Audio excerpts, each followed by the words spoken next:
go. Alright, we're back. Okay, so this boss opener is really deceptively difficult. I had a lot of trouble just figuring out you have to tap, stay still, tap, tap to the other side, stay still, and it's very dependent on what enemies decide to fire at you, which in this game is sort of random. Like, there aren't that many aspects of randomness in SYO games, but those that are really problematic. Like, popcorn enemies in the second loop can shoot one way towards you, or two aimed around you. Yeah, I've seen stuff like that before. It's really annoying. So it just basically ends up being a mess of crap, and like, I think what they fire is technically based on your position. Like, it's deterministic. It's the same every time. But I'll be fucked if I can actually get this like consistently every time. So it just comes down to luck, and that's pretty annoying. That boss, I've spent hours doing it in save states. It's one of the hardest bosses in the game. Like, the 2-5 boss is a fucking joke. That one, like, even speed killing it is difficult, to say nothing of getting the tech bonus down. So this game, even the patterns that look easy are deceptively difficult here. Yeah. It's like, and then when it's like when in the replay he does it right, but it's like there was so much practice that went into like manipulating the bullet patterns to be like that, right? Yeah. The other thing is that the other really annoying thing about this game is that mid-bosses don't work the way they do in other games. Enemies will continue spawning no matter what is on the screen. They'll continue spawning at the same rate always. So you really, really do have to continue to kill things and be aggressive with, like... I can't say no regard to path, because pathing this is very important. Yeah. But there's no way to handle this passively. It's a game that really, really demands you get up close to things and survive, but at the same time, it punishes you for getting close at all. Yeah. This boss, however, is kind of a joke. Like, it's the easiest Loop 2 boss. I see. Give you a little break. Yeah, first of all, there's a safe spot right here. Yeah. Oh, cool. And, yeah. And he pulls back. Cool. Yep. But it's a consistent safe spot to get into. It's pretty wide. Yeah. So it's not like Icicle Fall easy, but it's still a pretty substantial safe spot. Okay. And this one, you just stand in the corner, tap up at the right point. He didn't even move at all. The thing about this boss is it has very, very little health, and its tech is easy. Yeah. So if you can just keep dragon shooting it, you can kill it, like, without any problem. Yeah. And it doesn't fire stuff at you during the tech to make things more problematic. Yeah, this pattern is always troublesome, though. Especially since he's handling it with a rather thin slice of the screen. Okay, so now we're gonna go on to 2-6, which is one of the hardest things to handle ever with Quaid. But considering that we're using Sonia, who has a spread shot and piercing, I foresee it being at least slightly easier to handle. Yeah. I don't know. Okay. Like, these guys right here, you have to be able to eliminate them quickly, or you're going to get forced to the other side of the screen. You have to tap at a very, very consistent rate. Which is more troublesome than you'd think, considering that there's stuff coming at you from irregular directions. Like, there are very, very jagged streams of bullets coming at you, and you have to tap smoothly. So that's okay. Here's another little high-level scoring trick in this game that you're going to see more with Quaid, is that you sometimes want to stall the enemies that give you the coin heads. Oh, I have not talked about coin heads yet, I'm sorry. There are certain enemies, they're normal popcorn enemies that, like, appear slightly behind a formation, that they're always the same enemies every time, but when you kill them with a dragon shot, they'll give you a coin head, which will drop coins if you are damaging it about once every second. If you're not damaging it, it'll move towards the other side of the screen and up. And you can shoot it again to get it to continue giving you bullets. It gives you a total of about 100 coins, which translates to 25,000 points. Oh, cool. Okay. So it's a pretty substantial bonus, and it's something that you should always watch out for. Right. It's actually about as important as teching, but people generally don't seem as concerned with it, even though you just drop the dragon there and continue firing. And, like, one of the subtleties of this game that's the most important is that the dragon is a collection hitbox as well as a damage hitbox. So when you're firing a dragon shot, it'll sweep all of the bullets that are in front. It'll sweep all of the coins that are in front of it. Right, yeah, I was going to mention that. You can use it to collect coins. So this is one of the things that you have to keep in mind when you're optimizing this game for score is when you're doing multiple dragon shots in a similar location, let's say like in stage 2-2, there are those big anemone things that drop crap loads of coins. You do a dragon shot there, then you do a dragon shot that kills maybe a few popcorn enemies, but you're also collecting the coins that you just spawned. Yeah, okay. So always be going over areas that you've gone over recently, collecting coins that you've already spawned. It's like making sure that you don't drop coins is it can be kind of difficult at times. Yeah, it's like you're pretty much just a juggling act at that point. It's exactly. It's there's a lot of coin juggling going on. Yeah. It feels a bit Twinbee like, where you're constantly bouncing from place to place, getting the bells, you know. Yeah, like in Twinbee, like you'll like hit a bunch of bells on one side, and then like you go to the other side, you'll get some more bells to appear, and then you go back to the other side, and yeah. He's pacifisting that enemy formation because the suicide bullet formation is very, very difficult. Wow. So yeah, and here you can't just stand from side to side. You have to. You can't stream either because that means that you get forced back. So you have to move back and forth with the suicide bullets, and this another point where I've save stated, and you have to bomb 9 out of 10 times because your tapping has to be spot on.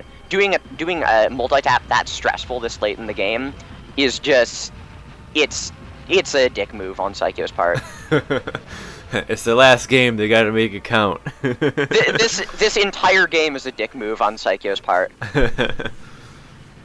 Okay, Jesus, so this is why I said it's generally helpful to be dismounted during this fight, because there are lots of really, really precise micro taps for you to do. Crap. But this guy's using Sonia, who's already a slow character, so you can do that with Quaid. Quaid's a bit less controllable, so you're gonna probably have to go dismount or something like that, or you're gonna run into a bullet. Jeez. And that makes things a bit tougher. Okay, and that pattern is a really, really annoying static pattern that you have to have perfect timing for. There is so much stuff in this game where you have a very, very small time window to do it. It's like those one-off sections that are thrown at you in VVV, if you guys have played that game. The kind where they expect you to like try it hundreds of times, and then finally by brute force get the correct result. And you have to string like 20 of those together. Yeah. I see. In one game, so yeah. Wow. Okay. Man, those bullets are amazing. Yeah, we found a wired version of the headset, so I'm going to transfer to that because this wireless one sucks. Okay. Alright, I'll get set up for the next video then. Yeah, let me set up the next video too. Cool.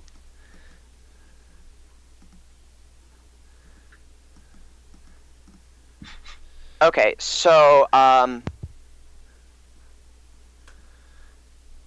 yeah, up next is going to be Superplay by with character Quaid, and the player is SYO.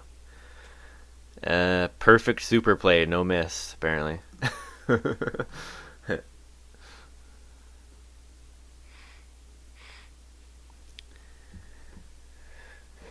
We got Quaid on the right there. He's overlooking his replay.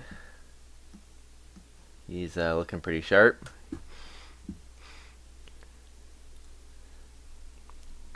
Guys talking about eating dicks in the chat. That seems normal. Okay, Hello. Okay. New audio device. Hello. Hello. Hi. Alright, yeah, you're coming in pretty loud. Okay, so, I'm sorry, this one's loud. I'll turn, the mic volume down a bit. Yeah, do that, please. I mean... Conversation...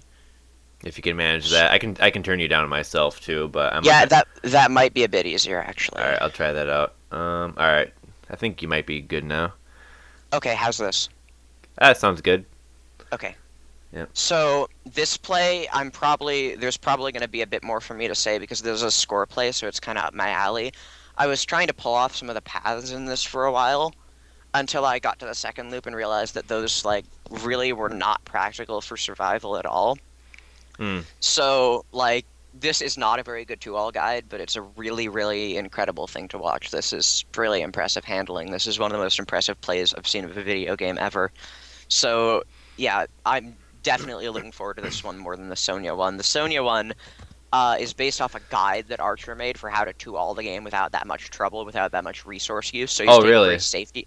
So he's taking safety routes while he's using charge shots in places where he wouldn't normally use charge shots. Oh, that's really He's cool. taking the safe routes through things, not doing that much boss milking. This replay is all about risky score stuff, so I think it'll be right up your alley. I see. Was that what that website was about? Like that we got the replays from? Was that like Yeah, supposed to be kind he of has like a guides guide? for every stage, and I've copied some stuff from that for my strategy guide. By the way, just like a little brief thing about my strategy guide, it's still really incomplete. I'm working on getting the values of each enemy, like the number of coins they drop, which is like the most autistic thing I've ever done. But you might notice that my strategy guide does not focus that much on stage paths and instead focuses on characters. That's because with this game, like I said, there's really no way to get an optimal stage path. So I just want people to know like what the disadvantages and advantages of each character are, and then they can work on polishing the paths and like giving people an idea of what makes a path polished or not makes much more sense than like giving them a sample path. So, do you have the incomplete guide up right now? So, or are you yet to post it? I guess is what I'm asking. I've got some edits that are going to be made, but like, yeah, it's still an incomplete guide right now. All right. Well, yeah, we'll get links to that if there is one, and then the Japanese guide as well in the YouTube video. So that'd be cool. Yeah. If you guys want to check those out, but all right. Anything else to mention before we start to replay it? No, I think I'm about ready. All right. Okay. So. Okay. You want to go 3, 2, 1? Yeah. I will mention though, since YouTube has been really ass lately, it is possible the video will fail and we'll have to interrupt it. But hopefully it's okay. Just let you guys could use know. Nico instead. It's probably a bit of a better video host. I also sent you the Nico link, but I don't know if you have a Nico player. So I do, but the quality looks a little worse. I don't know. Oh yeah, I agree. I think Nico runs at higher frames per second, but it doesn't matter. I see. All right, then. Here we go. Quaid Superplay with good points and awesome replay. Best ever. This is the Apparently. former world record. I think it's been improved by about 100,000 points since then. Okay. Yeah. All right. And all right, we shall do it. 3, 2, 1, click. Okay, so this guy, like I said, uses stage order that ends up giving him about 50,000 more than my highest score at the end of 1-4. Mm-hmm. That's mainly because like he's insanely optimized this 1-1. Like my highest 1-1 is about 175,000 points, and this guy gets close to 210,000. So I don't know where all those points are coming from, especially since he bumps an enemy, which should lose him 4,000 later on.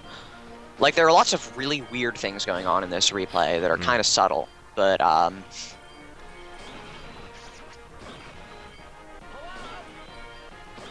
Just dragoning everything here. the dragon handling is really great. As soon as he mounts, he's in position for the next attack, and he does it immediately, so he's minimizing the amount of time between each attack. He's really, really plotted this game out. He's done everything. He's found out what works and doesn't work. Wow. So, with every stage except 1-1, 1-7, and 2-7, Yeah. there are going to be enemies that appear during boss fights, and each wave of enemies, they're 2 every 13 seconds, is going to give you a total of 4,200 extra points, and that's pretty substantial at a high level.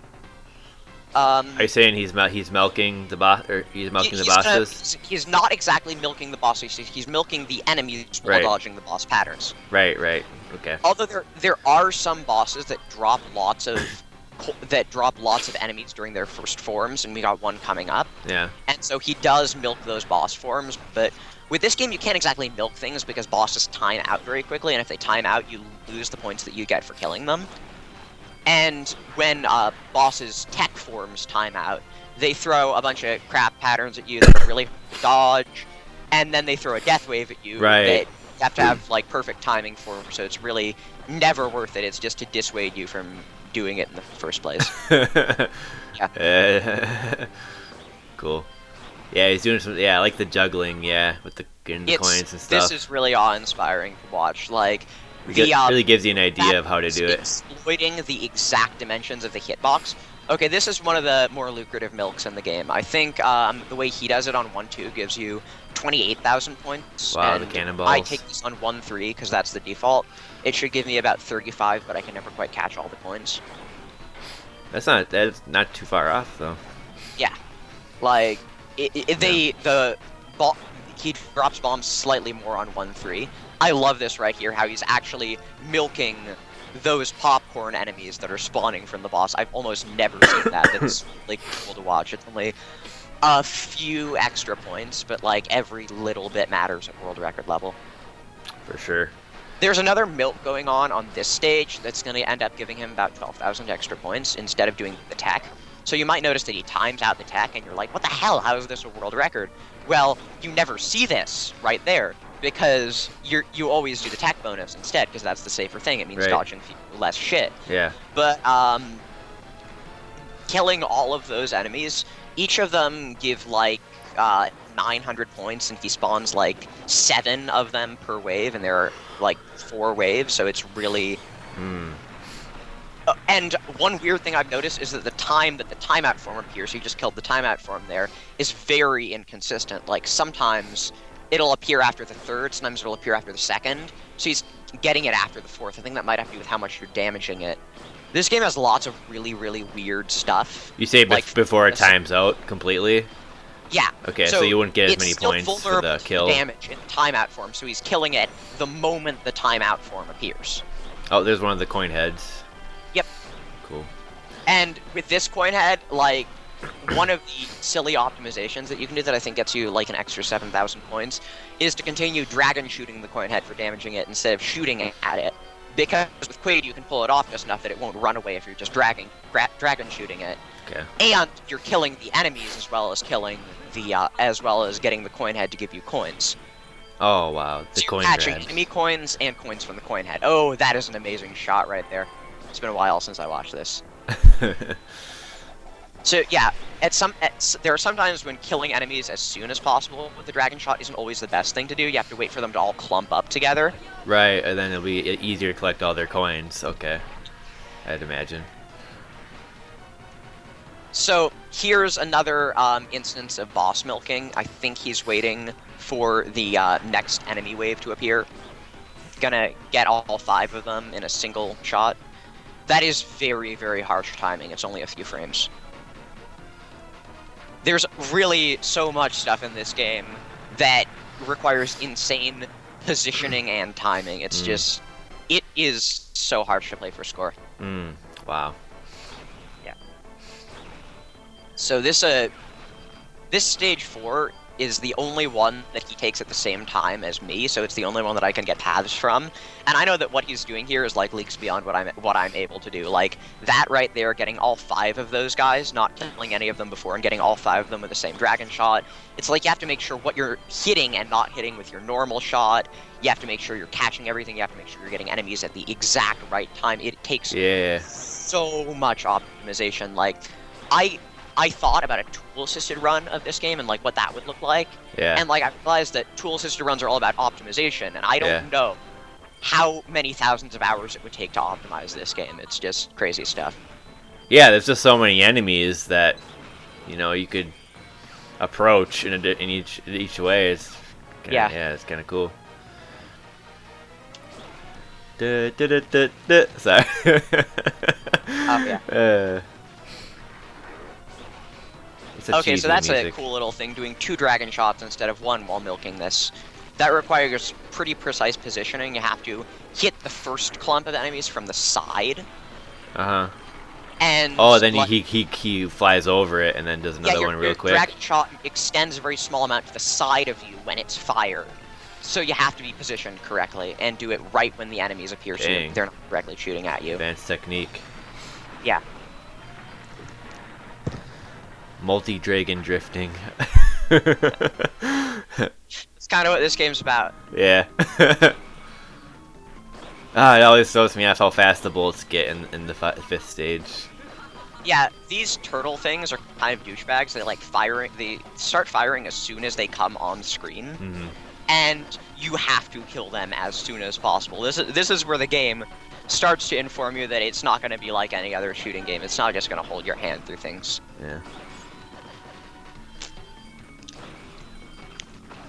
Another example of him just clumping up stuff. Now, right there, he weakens that enemy with his charge shot, and then dragon shots it. So, like, my path for doing it is dragon shotting it twice, but that doesn't always do the damage that's necessary. Because, like, the damage that the dragon does depends on how many frames it's overlapping the enemy, so you have to be really close to it both times to kill it, and that's not consistent. Dang. So he's doing charge, but the charge has to be fired, like, 3 seconds in advance, so you have to time things really precisely again. After you shoot out the dragon and it's coming back, does it do damage when it's, like, floating around? No, it only does damage during the dragon shot attack animation. Okay, gotcha. Yeah. And one of the most important tips for this game is to double tap C whenever you fire, because it cues it to come back. As soon as the dragon stops moving, it'll start moving back towards. So are you buffering the command? You're buffering it basically. Okay, cool. Oh, that was a nice little trick right there. He's getting 4,200 points from that, and like running around the boss in insane ways and possibly killing himself. Only for 4,200 points. Yeah, pretty much. Yeah, I didn't even know what the hell. And this means, crucially, that he's able to stretch his battle time out just long enough that he can get an extra set of 6 enemies as soon as the boss tech pattern appears. Jeez. Which is normally not accessible. Dang. So, just the amount of work that went into doing these incredibly counterintuitive things is just mind-boggling. But it has clear advantages. Oh, another thing to notice is that boss is blinking red. If you were to damage him any more than SYO has him damaged right now, he wouldn't do the tech pattern at all. Because if you've dealt too much damage to the enemy, they won't do the tech at all, and instead they'll just move directly into a timeout phase. Oh, wow, okay. Yeah. So you have to be careful that if you're going for a tech, not to be dragon shooting or bombing. Gotcha. With some characters, it's okay to bomb, like Quaid. His bomb is full screen, does almost no damage. Yeah. But like with Ian, his bomb, it does a crap ton of damage, so you cannot use it for like holding off boss patterns. That safe spot was crazy. Okay, this right here is an interesting maneuver. So he stops shooting this guy for a while, waits for the coin head to move to the top center of the screen, so he can get the coin head's coins while handling the stuff on the big tombstone right there. Oh man, it happened so quickly. Yeah, so he's got the dragon right there shooting it, then he stops shooting it with the dragon, so it's just like, okay, I'm leaving, then it moves to the top center, and then he shoots it again and intercepts it right before it leaves. This game was made for people with ADHD, I swear, it's kind of crazy.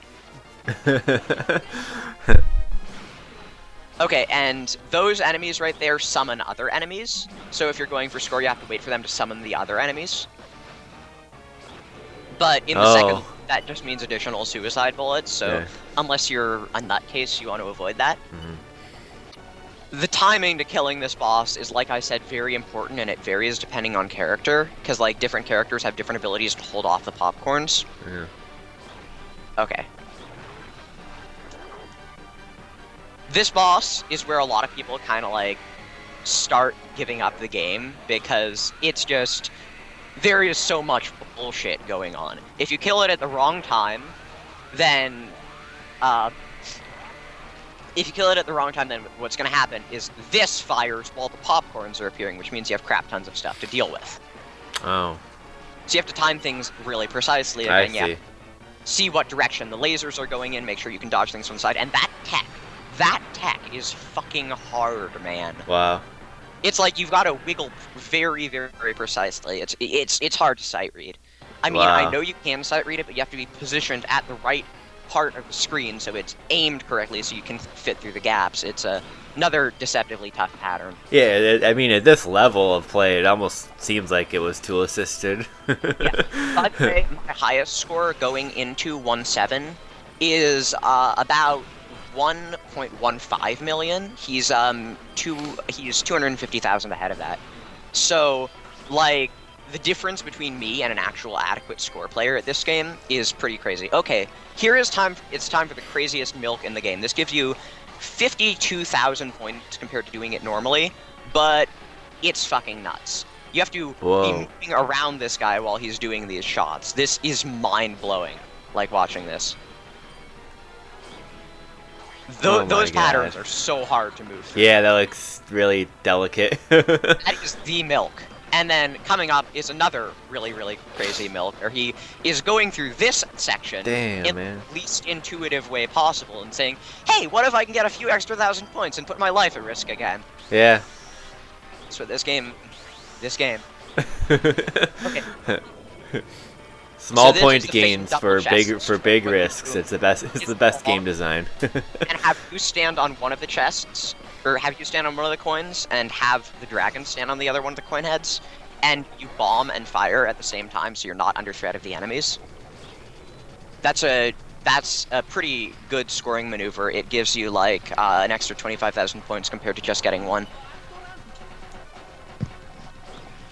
Damn.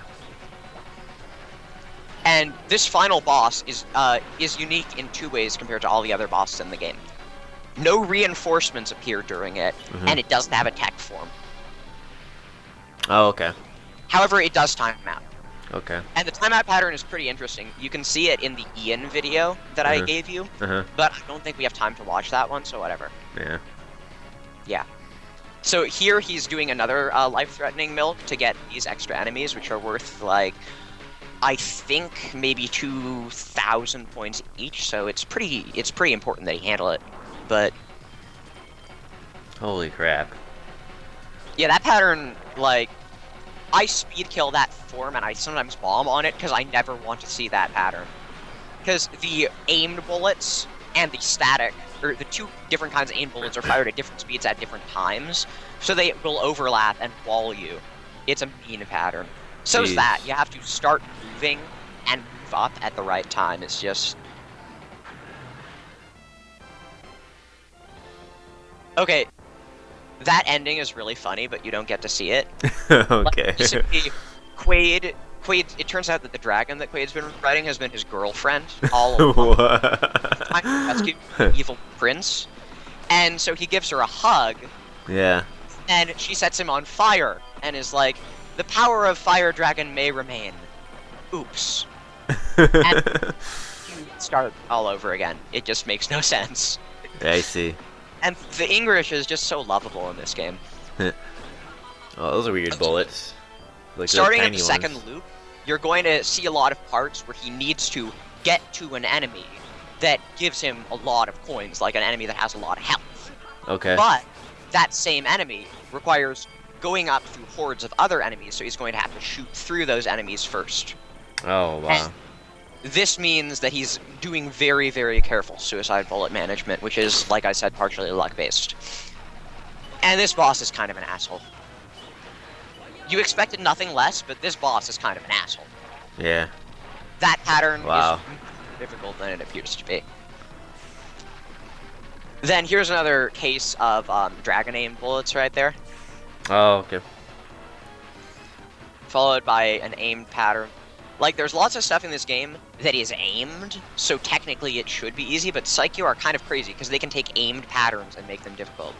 So here he's doing another little bit of milking right there. He's making sure that he gets the enemies to spawn at the same time as the things the boss drops, so he can dragon shoot the enemies and the boss at the same time, and that is very, very precise timing for the first form kill. Jeez. So many little optimizations going on here. Mind-blowing. Alright, 2-2. Yep. This is the easiest stage in the loop. Barn. I know, it looks really easy, right? So far. It's kind of a mistake. But the thing is, 75% of it is made up of ground enemies, and the popcorns come from pretty obvious locations and don't bunch up like they do on 2-1, 2-3. So this one is pretty easy to handle, because like you don't have to deal with being point blanked in the face. I like how you use the dragon to like collect half of that big group of coins, and then he is on the other side and collected the rest of it. It's pretty sweet. So right there, what he's doing is as soon as he kills that enemy, he holds the dragon down for a second, to collect the coins, and then as soon as he hears the coin collection sound, he lets go and it moves back to him. Oh, and okay. back to him, he's moving towards it. Right. So that means that he hastens, that he is able to get the next shot off faster. Jeez. Like, the level of movement optimization here, it's when you play this game, it becomes intuitive. It's like you go in a kind of little U shape between two different locations. Like, you are moving towards the dragon while it's coming back to you. You're moving away from it while you fire it, and it becomes kind of a flow. But like, to think about the architecture of it all and like how optimized it all is, it's pretty impressive. Like, this game defines optimization, really. Wow. These patterns look pretty annoying. Yeah, he slipped right through there at the right spot. This one, on the other hand, is just like a slightly edited version of the one from the first loop, and it's really easy to handle. Okay.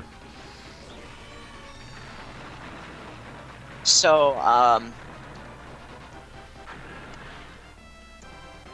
yeah, I got a 1cc. Now let's see how to exploit the game even more.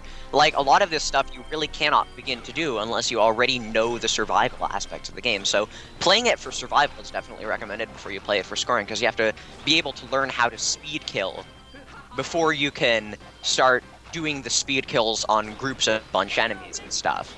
Because, like, speed kills teach you the game's tight timing and when things are vulnerable, when they appear on the screen, and how close you have to be to kill them at certain times. So, like, going through the game and bomb spamming and just doing a quick 1-all and then a quick 2-all, it is the way to learn to play this game. But, like, 2-all in this game will take you a year. Guaranteed. Wow. I haven't seen that many people for whom it took less than a year. That seems to be the general amount of time it takes. Like, I was able to get to 2-4 in a year, but I kind of suck. So, I think my current record is 1.7 million. This guy shattered it, like, halfway through the second loop. Okay, so this is another part where he bombs, because, like, he's getting mad points from this. He's getting more than 10,000. Holy crap, that's a lot of coins. Yeah, that's a lot of coins. That's really scoring opportunity, because those bombs are coming out at an insane fire rate, and he's just dragon shooting them all. Who'd have thunk they'd keep the coins inside the cannonballs? Like the treasure. Yeah, that's a really weird place to keep treasure, but like, the enemies in this game don't seem to be that much interested in practicality. They're throwing away their ammo so quickly. Yeah. Another little subtlety to note about this game is that almost all of the enemies are turtles. Like, if you look at those big tanks, or like the big I guess flying, I haven't kind of noticed that. They're being piloted by turtles. And then, this pattern is insane too. Super turtle shmup. Yeah. Go ahead. Then, when you notice that, then when you kill the enemies, you might notice that in the sky stage, the turtles parachute down. And when you kill the turtles that are riding bats in the water stage, you notice that the turtles, like, they hold their throats and little bubbles come out of their mouths. Oh, man. Like, the detail in this game just blows my mind, man. Yeah, you see a lot of detail in, like, the Gunbird games, too. There's a lot of love that went into this game in Gunbird. That's part of why I really love it, because you can tell that the designers, they care. Yeah. And that's something you don't see very often. Like, sometimes, like, you can tell a game was just made to make a quick buck. Like, it might be a good game, but you can tell that, like, okay, so here, he did very careful suicide bullet management there that I can't quite keep up with. Dang, to make sure suicide bullets weren't walling him off from killing off that guy at the top center. So he's making sure he doesn't kill certain enemies. He's very precisely plotting out where his charge goes and doesn't go. And about me playing this game, I haven't been able to play it in 6 months because, first of all, MAME is bad at recording replays for SYO games. So, like, I cannot record a replay of this game at all past the first loop. Like, it'll totally desynchronize and look like crap. And the second loop is where all the interesting stuff happens. So, like, I'm just like, what's the point of recording a replay? And second of all, my computer is shit and keeps frame skipping. So sometimes when I get a new CPU, I'm gonna get back to this game and I'm gonna fucking 2-all it. But I'm gonna need to get a job first, so. Yes. I'm getting a job so I can 2-all Dragon Blaze.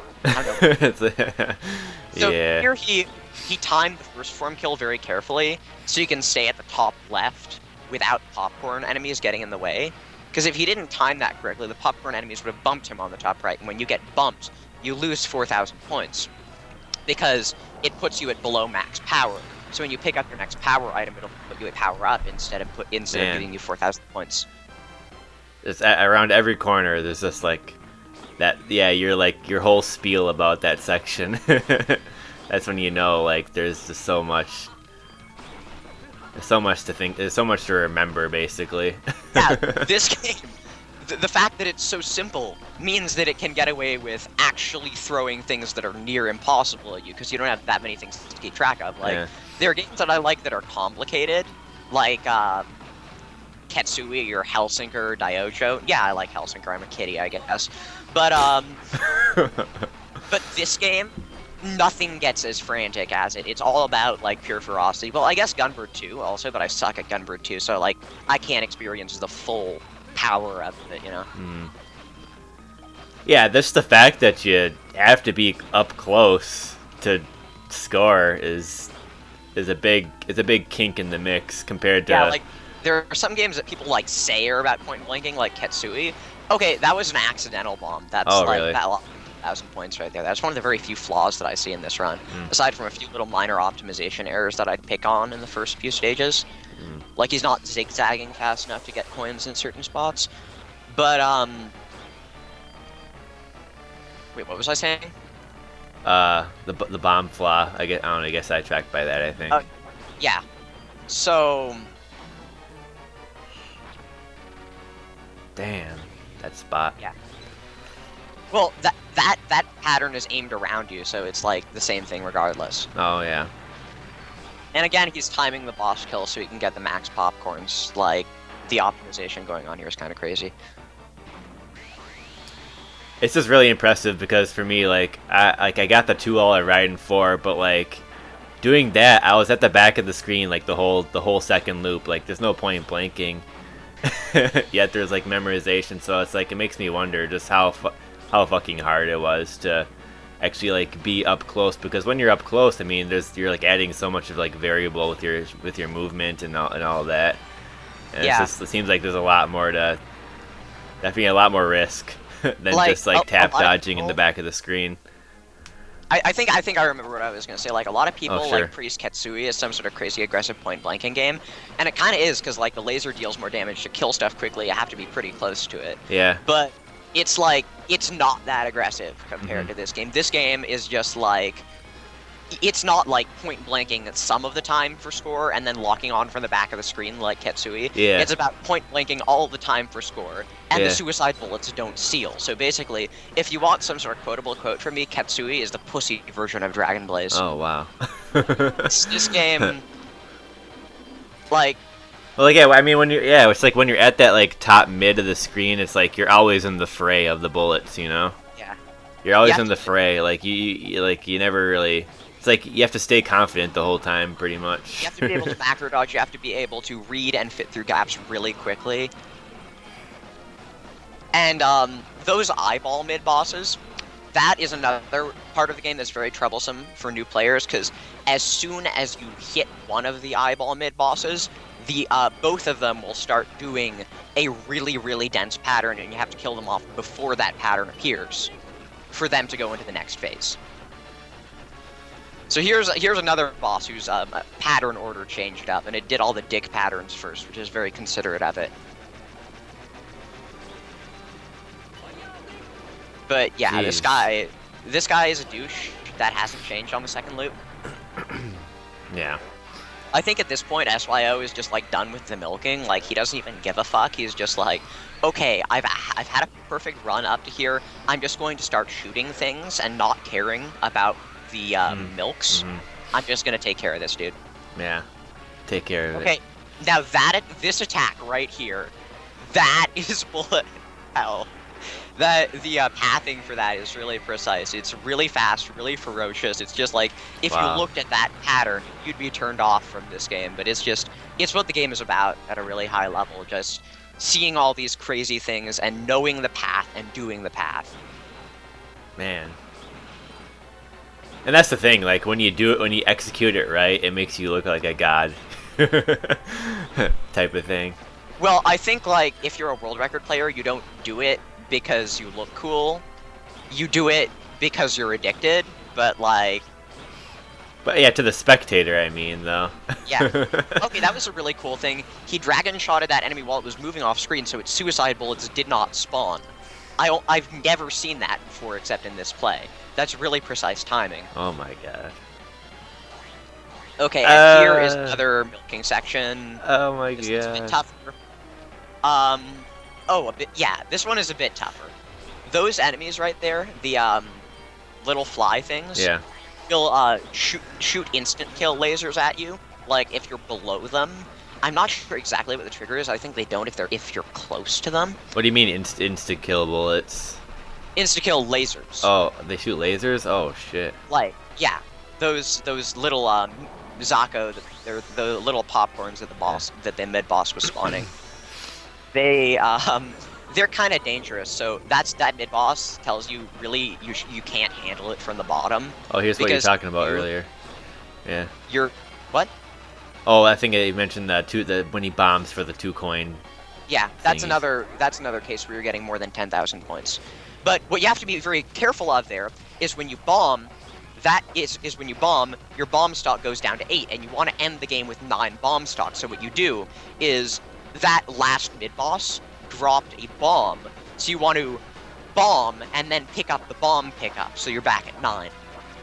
My god, those actually slow down there. Yeah, that's the only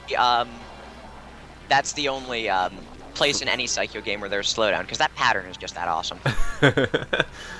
It's like we have slowdown too. You took like a year to get here, but oh my god. Yep, and then you got Dragon Aims, and then you've got the 2-all. So the 2-all bonus, as with most Psycho games, gives you 1,000 points or 10,000 points for each power level you have. Gives you 50,000 points for each bomb you have, and 100,000 points for each life you have. So it's very, very important that you end with 9 bombs, because bombing twice is equivalent to losing a life, basically. Good god, that was crazy. Yeah, it's very strict. Oh, VHS. SYO. Oh my god. Yeah, nice VHS. It just feels so authentic, man. Now we got, I get the trueness, the true goodness in there. I like how it was only at the very end too. It's like the end of the tape. Yeah. Well, at least the full recording was really good quality. I'd show you that video with the Ian one that does the boss timeouts, but I think this has been long enough with the interference, let's say. Well, I am gonna like just make highlights and edit that out in the end. That's a great idea. Thank you. Yeah, so it'll just be like an hour or whatever. What was the Ian video in like format? Because maybe we could. I think it's on Nico. Is it on Nico? Yeah, that quality was kind of iffy. I don't like Nico quality either, really. It was kind of iffy. Otherwise, I'd say we should probably check it out. But hey, I think we did a good job showing just how cool like the coin juggling is, and all the point blanking is just super neat. I cannot possibly talk about all this game has to offer, because like there's so much stuff that even if you watch Superplays, even if you watch World Records, is kind of hidden because there's a tremendous amount of depth to such a simple title.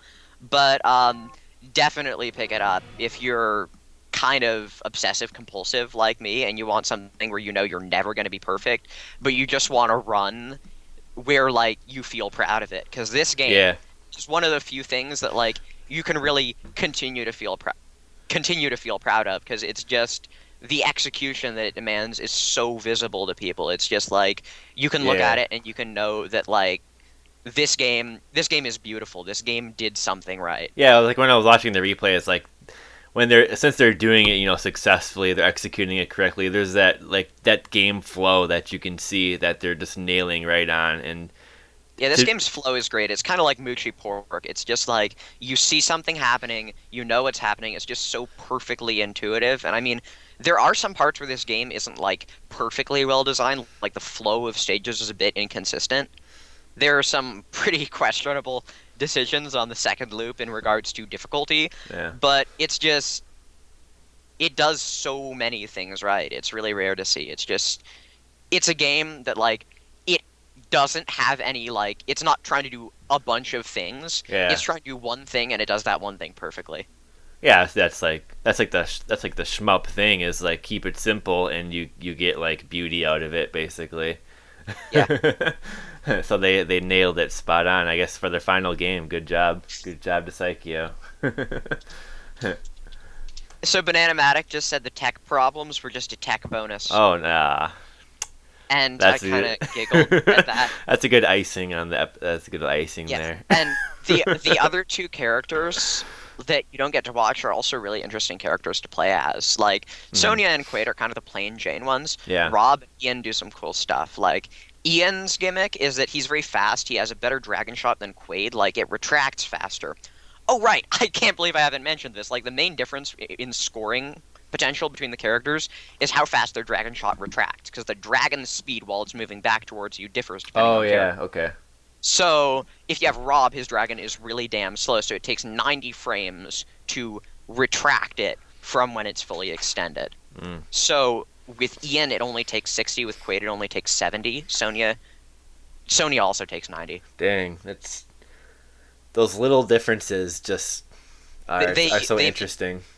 Yeah, and what I thought was really, really impressive, something that I'd like to watch but probably doesn't exist, is I read in the STG Hall of Records, shoutouts to NTSCJ, that the Dragon Blaze world record with Sonia recently got bumped up to 4 mil. And I mean, Archer's play wasn't exactly a score play, but he did a lot of scoring in it.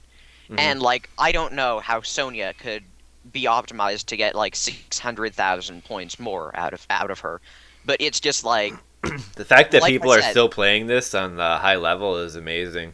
yeah, it's just a testament to this game's depth. It's just like the fact that there can still be significant improvements just shows you how well designed it is. Yeah, that's really nutty to think about.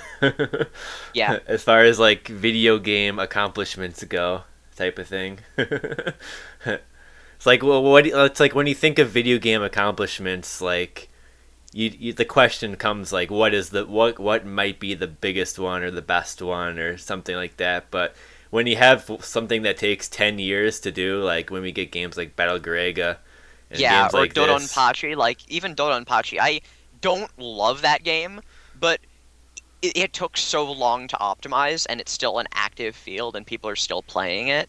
Or Donpachi too. It's just like there's a testament to the power of shooting games. Like some people, like I think Arrogant Bastard said that like it was a total waste of his time. But I think these games represent something really interesting for human culture because they're so short, but there is so much to be said and done about them. Oh wow, it's pretty profound. It's just.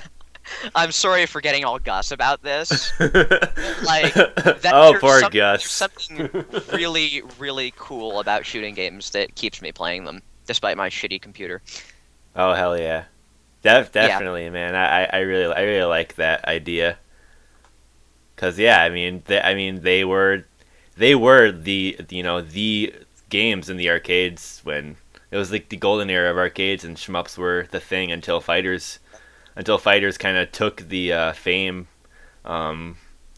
pretty much stole it because it became not versus the game or yourself, but then versus another player, and it's like the focus shifted to fighting games, and I mean like, that's that also type of like thing. really interesting because like you want to be able to rank yourself with other people, and fighting games offer a much easier way to do that. Yeah, but I guess maybe it is easier. And like. The final character in this game is Rob, and all I have to say about Rob is that he's a badass motherfucker, and if you play this game, you need to play as Rob. Because his voice acting is amazing, and he shoots gigantic lightning waves everywhere. He's a cool dude. Right on. Oh, and man. He has a shot. Man, definitely think we got a new appreciation for this game on this episode. So yeah, thanks for coming on and talking about it. Yeah, please, everyone. This game is an amazing shmup. Just give it your time; it's worth it. I'm glad you let me on here again. Thank you very much for having me. Yeah. Thanks for dealing with the tech problems. Yep, I'll probably put the video up in 2 parts for people in a playlist on YouTube, so it'll be easy for people who want to watch it. But yeah, I think that's gonna do it for this episode of STG Weekly. So thanks everyone, and yeah, just more episodes to come. So yeah, thanks everyone, and take it easy. Yep. See you around.